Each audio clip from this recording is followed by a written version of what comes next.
अवधूत चिंतन श्री गुरुदेव दत्त. दत्त महात्म्य अध्याय 18वा. गाधीराजा व रुचिक ऋषी यांचे चरित्र.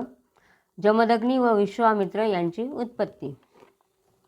वक्रतुंड महाकाय सूर्यकोटी समप्रभ निर्विघ्नं कुरु मे देव सर्वकार्येषु सर्वदा. गुरुर्ब्रह्मा गुरुर्विष्णू गुरुर्देवो महेश्वरः गुरुः साक्षात् परब्रह्म तस्मै श्री गुरवे नमः. श्री गणेशाय नमः. श्री गुरुदत्तात्रेयाय नमः. गुरु म्हणे दीपकासी जमदग्नी कोण ऋषी. रेणुका माता झाली कशी ऋषिकेशाशी सांग. विष्णू स्वये अवतारुण अर्जुनासी का संग्राम करून कसा जिंकी जनार्दन हे वस्तरुणी सांगतसे. मग गुरु दीपकाला सांगतायत जमदग्नी ऋषी कोण, रेणुका माता कोण आणि विष्णू त्यांच्या पोटी का अवतार घेतो म्हणे हे सर्व आता सांगा म्हणे आम्हाला, असं सांगतायत. गुरु दीपकाला सांगतायत. द्विजरूपका धरी निजभक्तासी कामारी हे सर्व सविस्तरी प्रश्नोत्तरी निरोपावे. ऐकून शिष्याचे वचन वेदधर्मा हर्षोन म्हण शिष्या ऐक सावधान साध्यंत निरोपितो. मग गुरु सांगतायत दीपकाला की हे सर्व काय आहे ते मी आता तुला तो याच्या पोटी का येणार आहे, रेणुका आणि जमदग्नी ऋषींच्या पोटी का येणार आहे हे सर्व मी तुला आता सांगतो म्हणे. जन्मात देव नेमून संकटे येता मी तुझा म्हणून जो का एकदाच ये शरण त्यालाही अभयदान दे देव.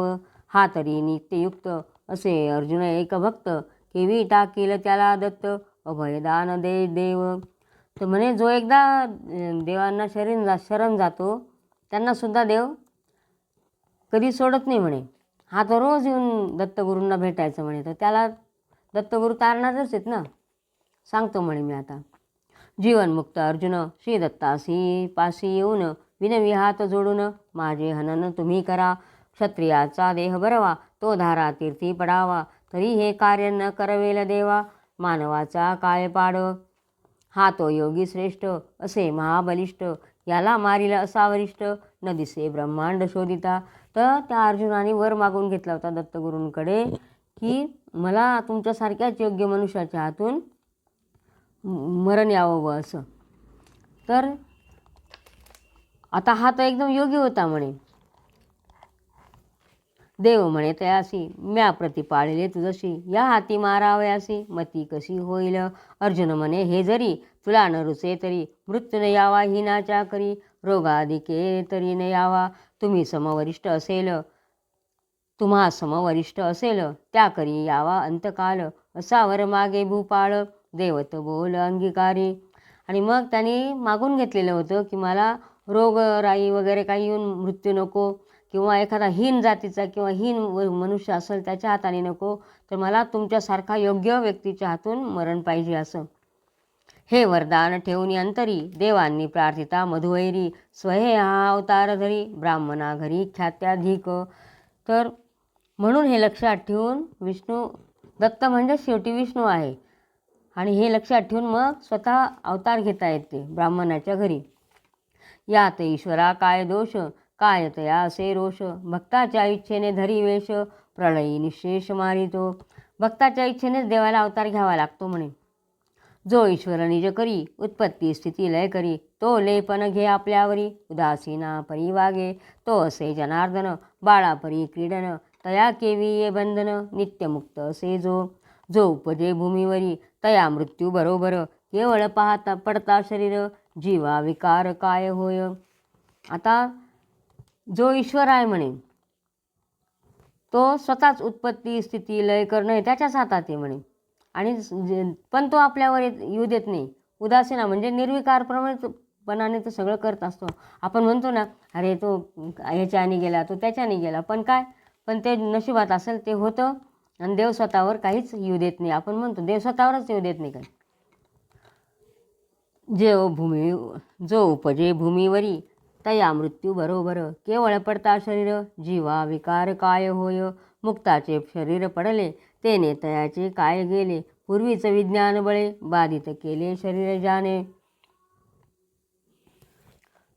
जशा जळी लाटा येती परस्परांवरी आदळती जरी त्या फुटून जाती जळाचा नाश होईल की. लाटा एकामागून एक येतात, त्या एकमेकावर आदळतात, पण पाण्याचा नाश होतो का? तर नाही. तसे देहविकारी हे नष्ट होती जरी, स्वरूपा हानी तिळभरी न पडे हे अंतरी.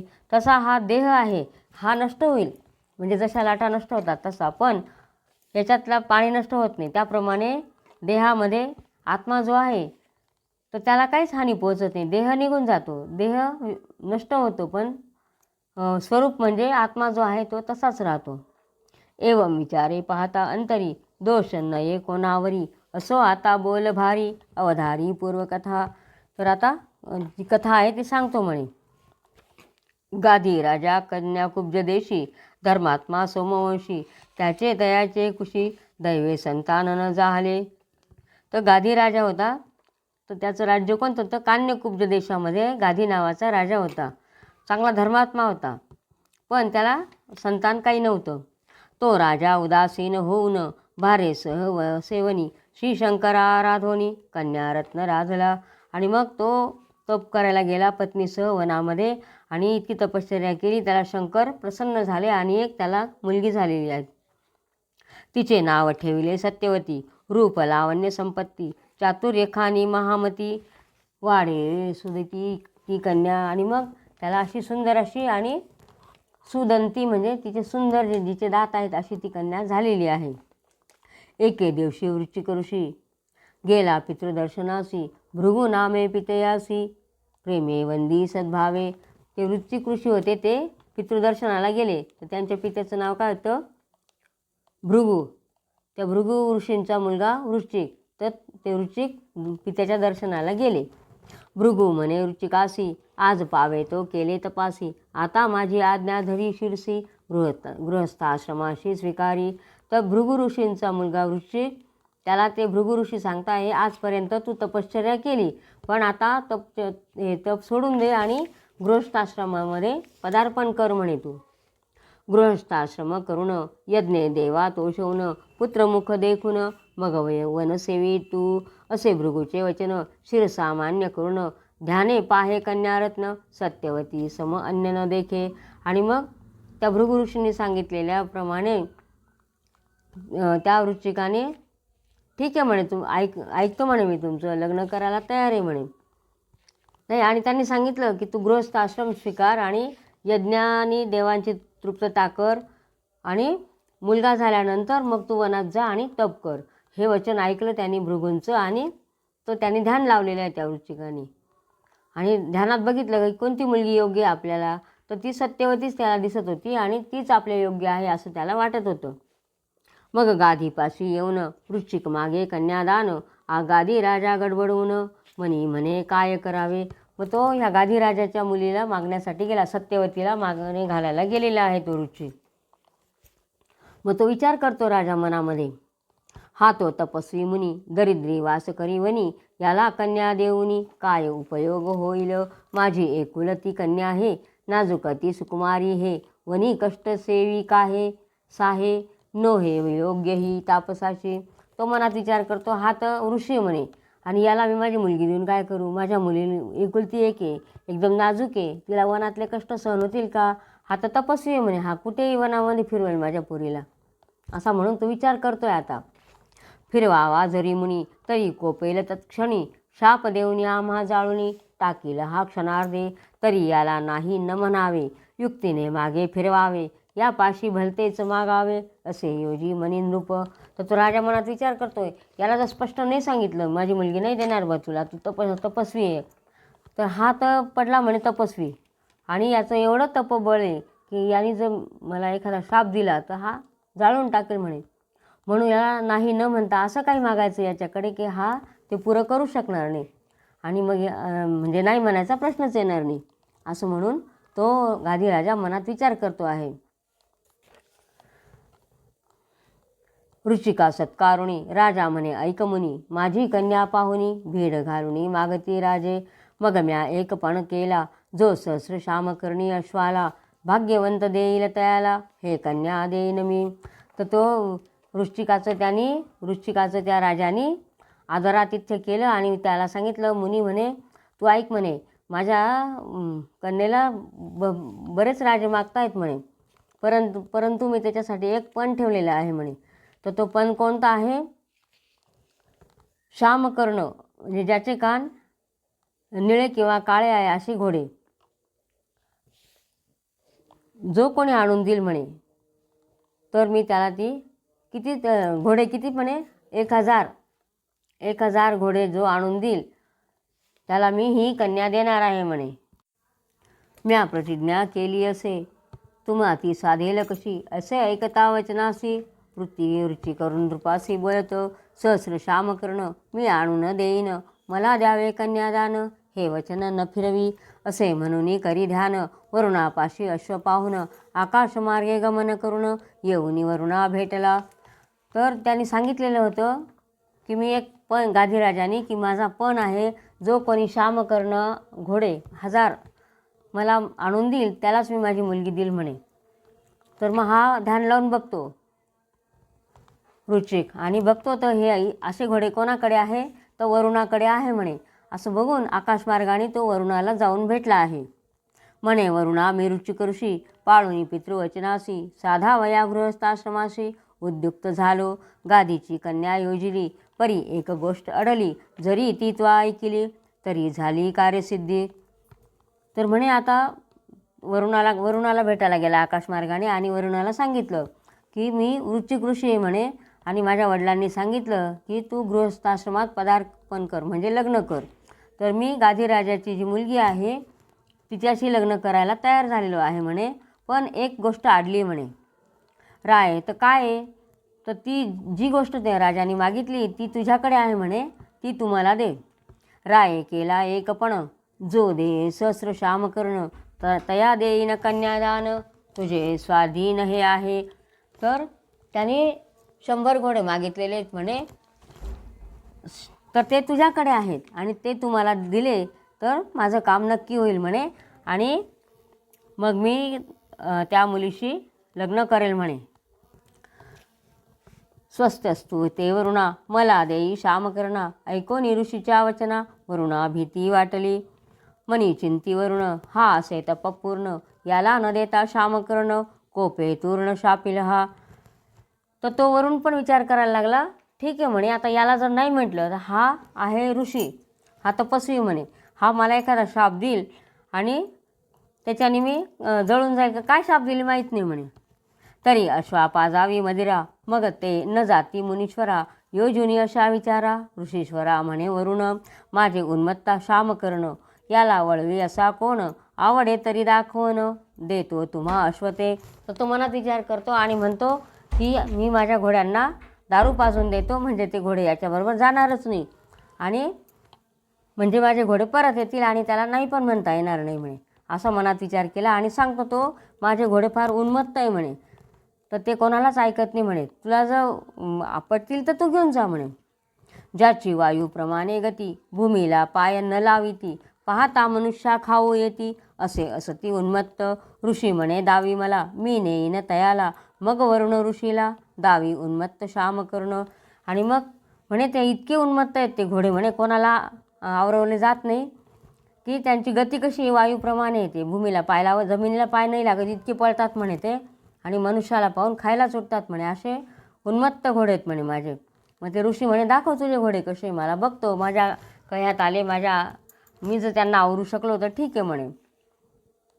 योग सिद्धी जयापाशी तो ऋषी देखे अश्वांशी चापल्य सोडून तत्क्षणेशी शांत झाले ते सर्व. आणि ते जो वृश्चिक ऋषी होता तो योगसिद्ध होता, त्यामुळे त्याला त्या घोड्यांजवळ गेला आणि एकदम शांत ते घोड्यांनी त्यांना घोड्याला हात लावल्याबरोबर ते घोडे एकदम शांत होऊन गेले ऋषीच्या स्पर्शानेच. योग सामर्थ्य अचाट खंखाळ अश्व चालती नीट काही न करिता खटपट अश्वा घेऊन चालेला. तर त्याच्याजवळ एवढं योग सामर्थ्य होतं त्याच्याने ते अवखळ घोडे होते ते एकदम शांत होऊन गेले आणि त्या ऋषींबरोबर हळूहळू चालायला लागले शांतपणाने. वरुणा देऊनी आशीर्वचन सहस्र अश्व घेऊन ऋषी निघाला जलातून पूर्वदेशी पातला. आणि मग अशा प्रकारे वरुणाला आशीर्वाद देऊन ते ऋषी निघाले आहेत पाण्यातून, असे पूर्व दिशेला चालले आहेत ते. अश्वा बाहेर काढी जेथून ते अश्वतीर्थ म्हणून लोकी झाले प्रख्यात पावन. गंगेमध्ये असे ते तर मग ज्या पाण्यातून घोडे निघाले बाहेर तिथं जे तीर्थ तयार झालं त्या तीर्थाला अश्वतीर्थ म्हणून लोकांमध्ये प्रख्यात झालं. ते असं ते अश्वतीर्थ कुठे गंगेच्या ह्याच्यामध्ये समुद्राला मिळणारा गंगेजवळ जी मिळते सहस्रमुखाने मिळते त्या गंगेला त्या ठिकाणाला अश्वतीर्थ हे नाव पडलेलं आहे. असे ते अश्वती घेऊन ऋषी राजापती येऊन म्हणे आणले हे श्यामकर्ण तुझे वचन पाळ तू. आता त्या राजाला गादी राजाला येऊन भेटले ते ऋषी आणि सांगताय की हे बघ म्हणे आणले म्हणे मी घोडे, हे तू घोडे घे आणि आता माझं तुझ्या मुलीशी लग्न लावून दे म्हणे. स्वस्तस्तू ते भूपाळा सत्य करी स्ववाक्याला कन्यादान देई मला आता कशाला अवकाश. हे बघ म्हणे आता तू मला जे सांगितलेलं आहे त्याप्रमाणे मी घोडे आणले, आता आमचं दोघांचं लग्न लावून दे म्हणे, तुझी कन्या दे म्हणे मला आता. अद्भुत महात्म्य हे त्याचे पाहता मन गाधीचे प्रसन्न झाले योगाचे सामर्थ्य अचाट नवर्नवे.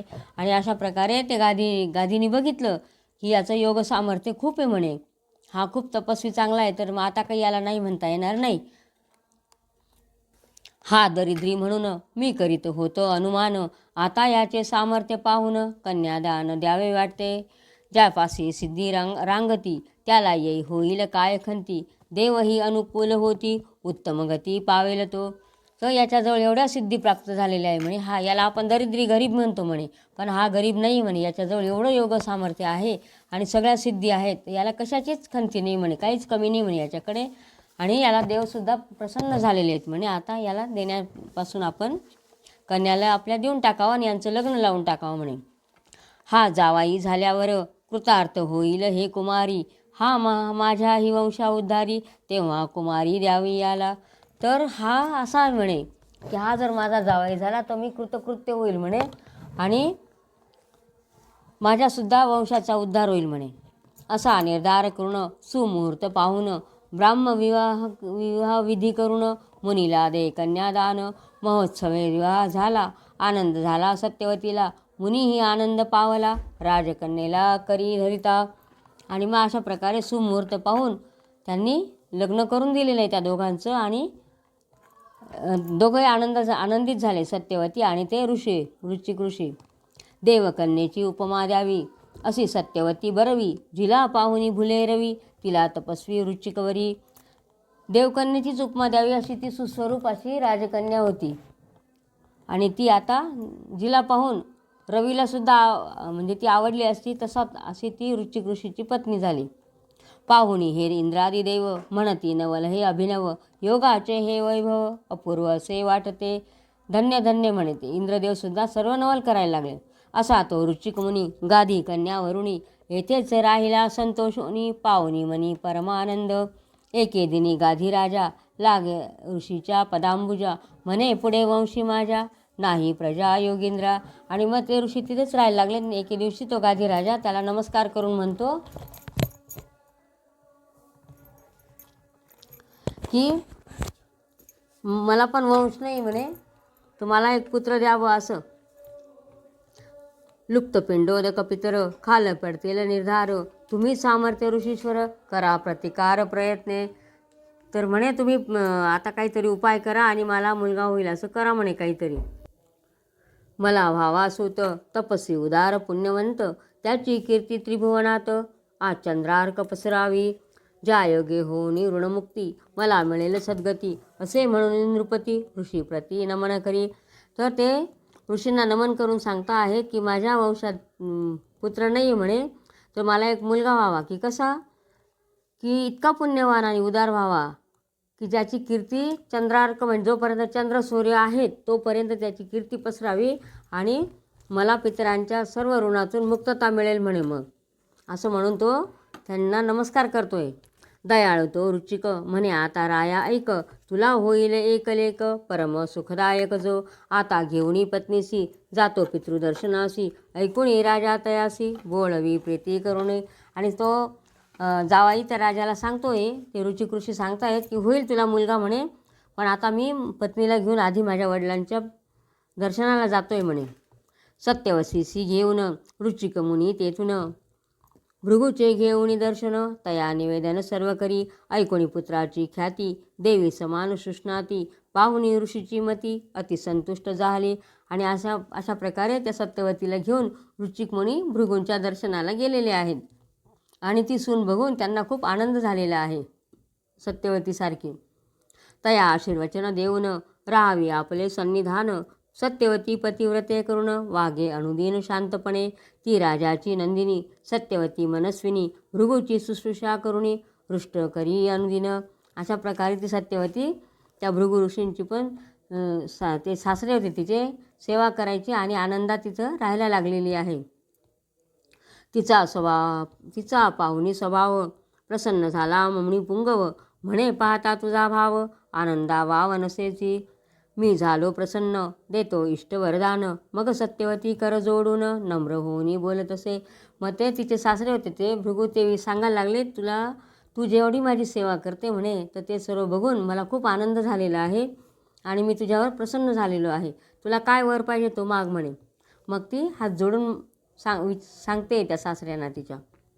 धर्मी मती स्थिर व्हावी वडिलांची सेवा घडावी हीच जोडवी मिळावी काय करावी इतर जोड. फक्त माझी बुद्धी स्थिर राहावी आणि माझ्या हातून सत्कार्य घडावं म्हणजे आणि वडिलांची सेवा घडावी हेच पाहिजे मला, बाकी काहीच नको म्हणे मला. भृगू म्हणे हे सत्य असे तुझी निष्ठा तशीच असे जे काही मनिवसे तसे देईन माग आता. ते सर्व ठीक आहे म्हणे, तू चांगलीच आहे म्हणे, पण आता अजून काहीतरी माग बुवा, तुझ्या मनात जी इच्छा असेल ते माग. सून म्हणे अहो मामाजी अपुत्रा दुःखी आई माझी तशीच स्थिती असे माझी तुम्ही राजी व्हावे आता. होता तुमची कृपादृष्टी दुःख कसे राहील गाठी सुपुत्र येईल पोटी ही मोठी गोष्ट नसे. तर म्हणे आता काय मागू म्हणे, आता तुमच्याकडे फक्त एकच आहे, माझी आई दुःखी आहे म्हणे, का तर तिला पुत्र नाही म्हणे आणि तसंच मला पण नाही म्हणे. तर आता तुमची जर कृपादृष्टी झाली तर मलाही होईल आणि माझ्या आईला पण पुत्रदर्शन होईल म्हणे. आपुला होता प्रसाद चारी मुक्ती धरिती पाद मग तेथे तुच्छ खेद केवी कसा राहील. तर तुम्ही जर कृपादृष्टी फिरवली तर चारी मुक्तीसुद्धा हातात येतात म्हणे. तर हे बाकीचं काय सांगायचं म्हणे आता. भृगू म्हणे सुनेशी पुत्र होईल तुम्हासी सांगतो उपाय तयासी एका भावेसी आचरा ऋतुस्नात होऊनी परब्रह्मी चिंतुनी तू अश्वत्थापाशी जाऊनी तया पूजोनी आलंगावे. तर मग सांगितलं ते सुनेला की तुम्हाला होतील म्हणे, दोघांनाही मुलं होतील, तुझ्या आईला पण होईल आणि तुला पण होईल, फक्त मी आता एक व्रत सांगतो ते तुम्ही आचरण करा म्हणे. तर ऋतुस्नात झाल्यानंतर देवाचं दर्शन घेऊन याला करायचं, पिंपळाला पूजन करायचं म्हणे, पिंपळाचं पूजन करायचं. तुझ्या मातेने तेने परी आलिंगन द्यावे औदुंबरी पुत्र कामेष्टी ज्या परी कथिला तशी करावी. तर मग तुझ्या आईने पण तसंच करायचं म्हणे हे व्रत आणि औदुंबराला जाऊन आलिंगन द्यायचं आणि पुत्र कामेष्टी म्हणून हे करायचं, यज्ञ करायचा म्हणे. एक